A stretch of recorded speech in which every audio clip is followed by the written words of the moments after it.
Allora qualcuno si è indignato perché abbiamo osato chiedere l'autonomia.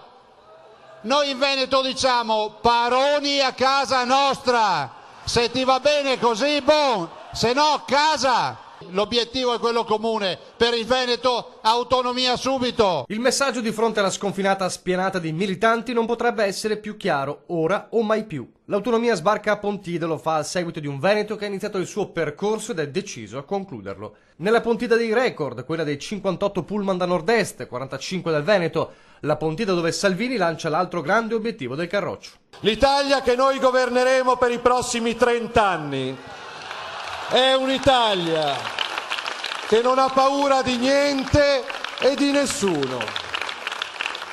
Occorreva unire in Italia e occorrerà unire in Europa.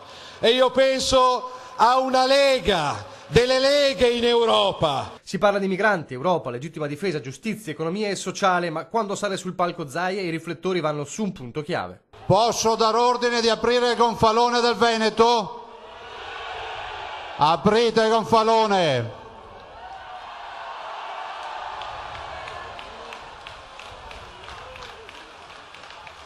Questo leone che vedete ha 1100 anni di storia, è l'unica bandiera nella quale c'è la parola pace.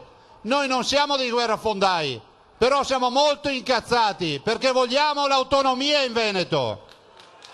Zaia ricorda il plebiscito del 22 ottobre 2017 e poi guarda avanti. Per la regione firmo io e poi ho detto ma per il governo firma Erika Stefani, una veneta ad hoc, ministro per gli affari regionali, ma io lo chiamo già il ministro per l'autonomia. Non abbiamo scuse. E a me aspetta un compito. È un compito che sento, ma lo sento veramente. Perché prima di tutto, prima di essere ministro, prima di essere senatore, io sono una veneta. Siamo cresciuti con l'anima dell'autonomia. L'autonomia non è egoismo. L'autonomia è una grande opportunità che ci viene concessa.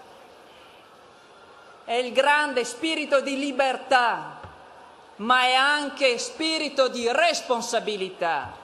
La responsabilità di chiudere il percorso, senza se e senza ma. Non abbiamo scuse, ora o mai più. L'autonomia ora o mai più.